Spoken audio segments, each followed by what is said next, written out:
You know, when we hear the name Freud, we tend to think of one man, one big idea. But the truth is, psychoanalysis wasn't born in a vacuum. It really exploded out of a world that was wrestling with these huge shifts in medicine, science, and philosophy.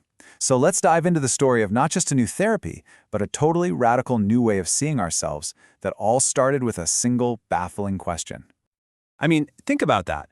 This was the mystery that absolutely stumped the greatest medical minds of the 19th century. You had a perfectly healthy arm, totally immobile, but with zero physical cause. The problem wasn't in the body. It was somewhere else entirely, a massive blind spot in their understanding of what it means to be human. That gave the condition a name, hysteria. Hysteria was actually nicknamed the Proteus of illnesses because it could look like pretty much anything. Paralysis, blindness, coughing fits, you name it. And with no clear biological cause, a lot of doctors just wrote it off as fakery, especially in their female patients.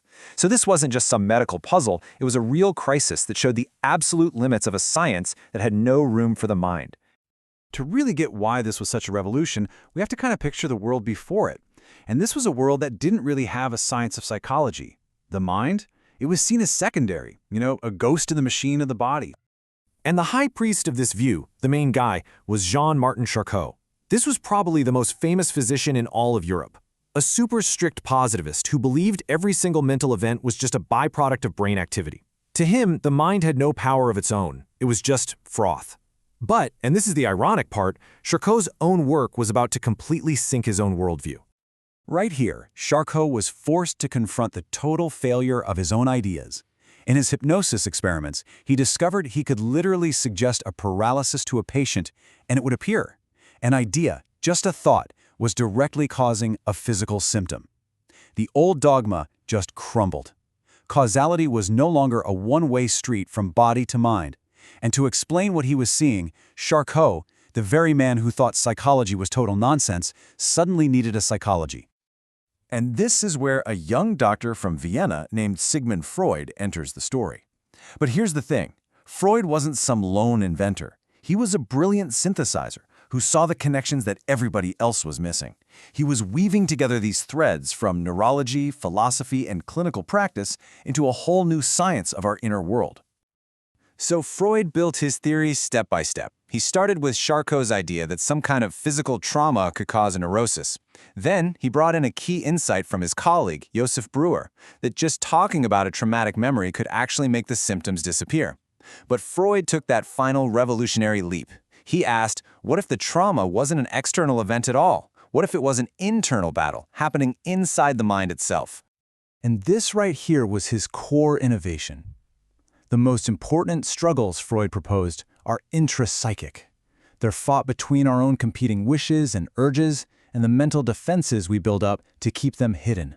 The battlefield had officially moved from the outside world to the inner landscape of the mind. Okay, so if you're going to explore a new invisible territory, you're going to need some new tools. And you're definitely going to need a new map. And this is where Freud developed the core concepts that would define psychoanalysis and, change the world. Freud's most famous tool was, of course, dream analysis. He completely rejected the idea that dreams were just random neurons firing. No. Instead, he saw them as a kind of coded language of the mind, a place where our deepest and often most unacceptable wishes could finally get some expression. For Freud, dreams were the royal road to the unconscious. So you put all these ideas together, and they form the first map of this new territory. At the very heart of it was the concept of a vast unconscious mind, which you could get to through dreams. He also proposed that sexuality was a primary driver for us, but that we use repression and defense to hide these desires from ourselves. And the key to unlocking all of it? The amazing therapeutic power of the talking cure. This was the foundational toolkit of psychoanalysis.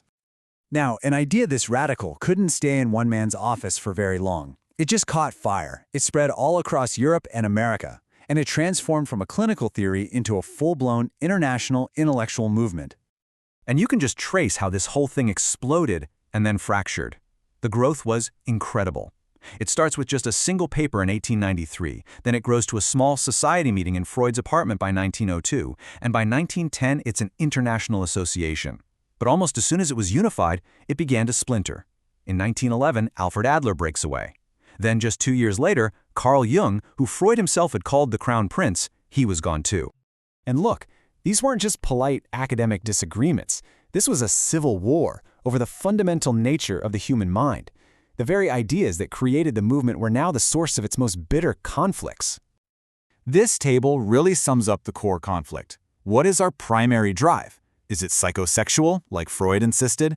Or, as Adler argued, is it a striving for power, a fundamental need to overcome our feelings of being inferior? Or, maybe as Jung proposed, was it a deeper quest for self-actualization, a journey that tapped into a collective unconscious filled with myths and archetypes that all of humanity shares? And you have to remember, this was deeply, deeply personal.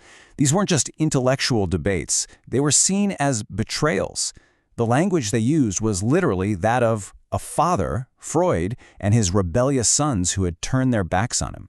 This emotional intensity, this drama, it really shaped the entire future of psychology. Which is a fair question, right?